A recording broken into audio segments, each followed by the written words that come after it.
Alien, Romulus. It was good. It was real good. It had a lot of throwbacks to the original. It had a lot of throwbacks to a few of the movies, primarily the original. It stars a young woman named Rain. Rain is the character's name. And she is bringing the Ripley vibes on this. In the future, on Earth, Earth is losing its ability to sustain life. And what happens is they're having people work.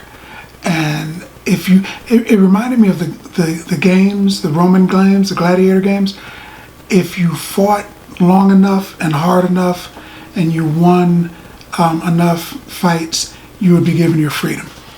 Here, it's very much like that, because if you work long enough and hard enough for so many years, you would be given your freedom. You'd be allowed to go live where it's more hospitable. Rain and her android brother, they believe that they've worked long enough to leave, but they're given the bad news that they have another 5 years tacked on to their working load. So they got to work for another 5 years before they can leave the area. And what surprises me is no one just gets up and leaves and goes to where it's better, because the story is about a group of friends who decide that they're going to leave and go to some place that they think is better. I'm thinking, why'd you work all those years? People are getting sick and dying, their parents die. Why would you do that if you had a ship and you could just get up and leave? But they didn't, until, these guys get together and decide, yeah, let's get up and leave, man. And they decide that they're going to leave. Andy, David Johnson plays Andy, and he's really good. He carries a great deal of weight in this movie. He's the parents of Rain found an android abandoned, supposedly in a garbage heap. They repaired him enough that he was childlike, and his main directive was to protect Rain, do whatever's best for Rain. So he was childlike, people hurt him, messed with him, whatever. It didn't matter as long as Rain was okay. Now, if you mess with Rain, you might catch a beating. You got to remember, this is a robot, sort of like Data from Star Trek. He was timid, but he was still a very strong robot. So he's protecting her. And the group of friends decided they're going to go and they can steal some pods, some life support pods, so they can travel a distance that they need to get to where it's better. It's a better place, more hospitable. They're like, we'll get these pods and then we can make that trip safe, man. And they're like, all right. So they go to a station that they hear about, then they're going to steal these pods. And of course, because of the name of the movie, there's an alien on there. So what happened is the people on the ship, the reason that it's abandoned in space, and for some reason nobody else knows about it, it's a Weyland ship, and nobody knows about it, including Weyland's people who were actually working on the ship. Nobody else went there, man. They just was like, oh well. In the original Alien movie, Ripley blows the alien into space. But as they say in multiple movies, multiple times, it is a perfect organism. So lack of food, lack of sleep, lack of air didn't kill it. It was just floating in space. And they eventually track it down. It's like, it's got debris all over it. So it's like encased in a giant rock. And they cut it open so that they can experiment. And of course, that goes bad.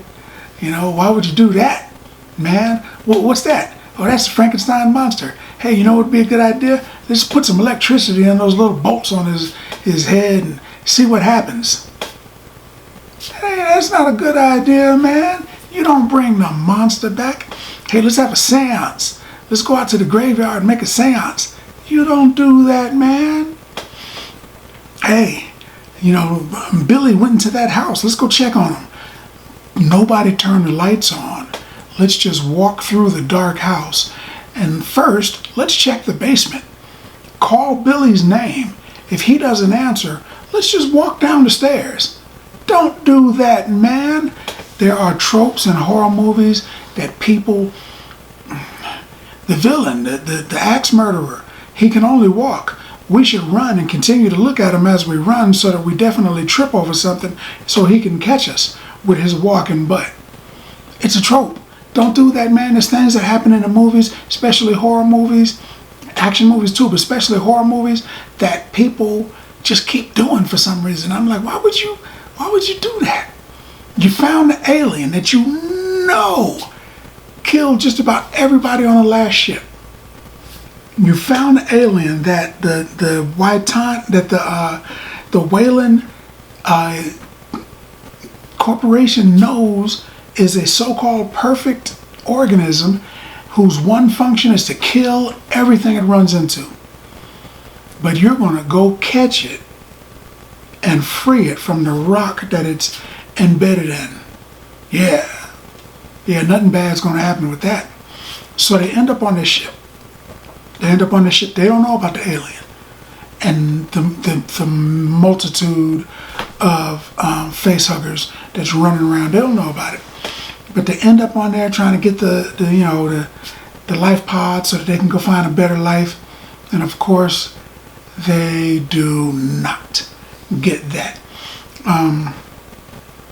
So Rain has a lot of callbacks to Ripley, which is cool. Andy has callbacks to the original android and in some ways the other androids. There's almost always an android in these movies, and they almost always go whack-a-do. And for a little bit of time, Andy goes a little crazy too, but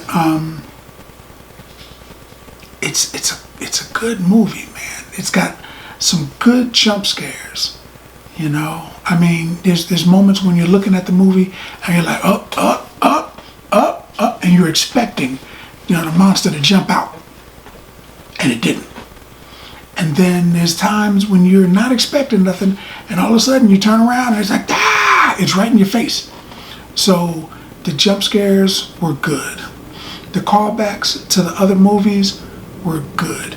They called back to the Colonial Marines. That was kind of cool.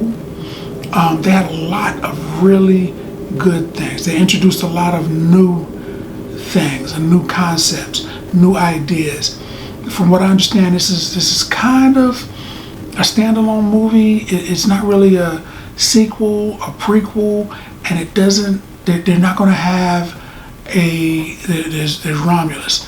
So you'd expect maybe the next one's going to be Remus, because Remus and Romulus, those are the children of Mars, the god of war, the wolf kids, Remus and Romulus. But this is just, I think it's just going to be Romulus. There's not going to be a Remus, which is cool. I can deal with that, because this movie was self-contained. It was sort of like the Star Wars Disney Plus stuff, how they talk about, you've seen the movie Star Wars, but then there's the Mandalorian. Just some stuff that happened with this dude in his life. The Book of Boba Fett.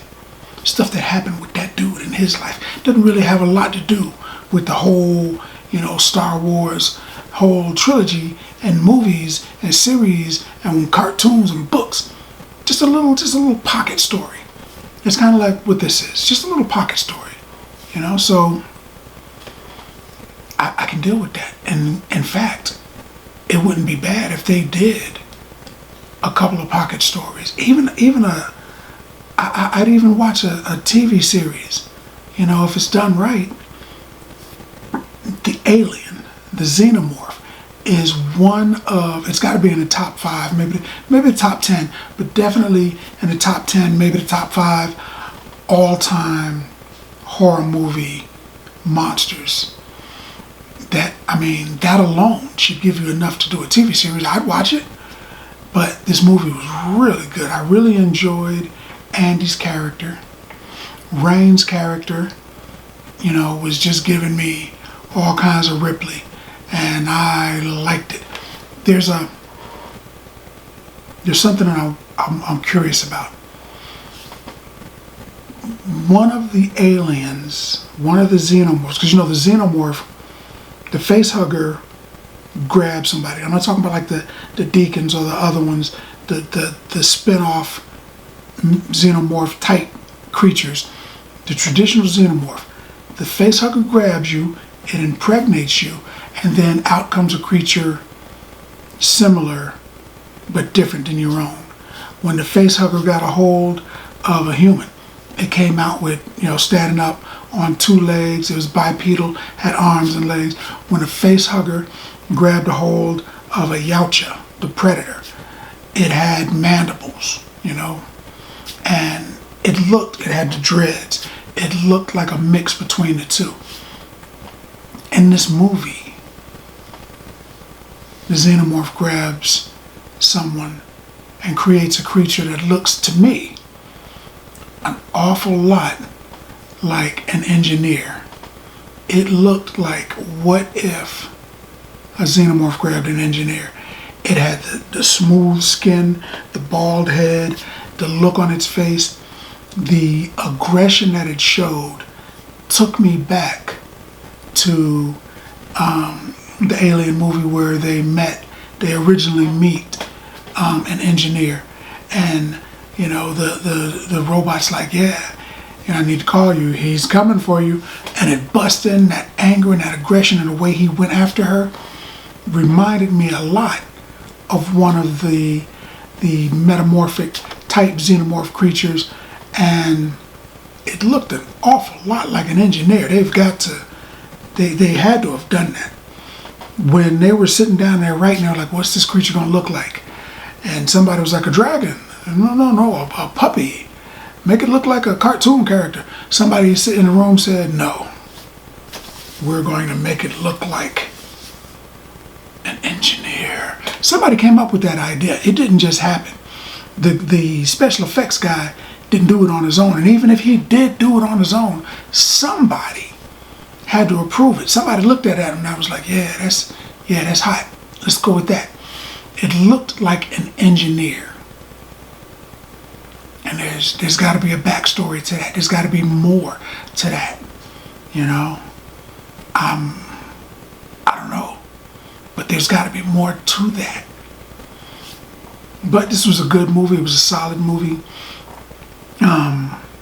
It's pretty much like the first one. A whole lot of people, they only show a few characters. They only name fewer characters. And of those characters, only a few of them got any significant screen time. Most of them just got scream time. But it was good. I really enjoyed this movie. Really enjoyed it. In fact, I enjoyed Alien, Romulus so much that I would give it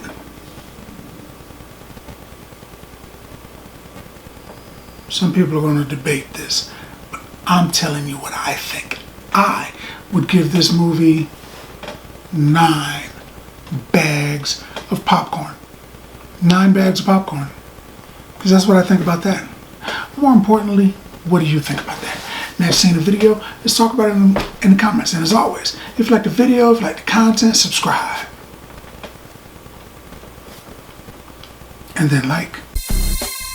Popcorn passport. Get your popcorn passport.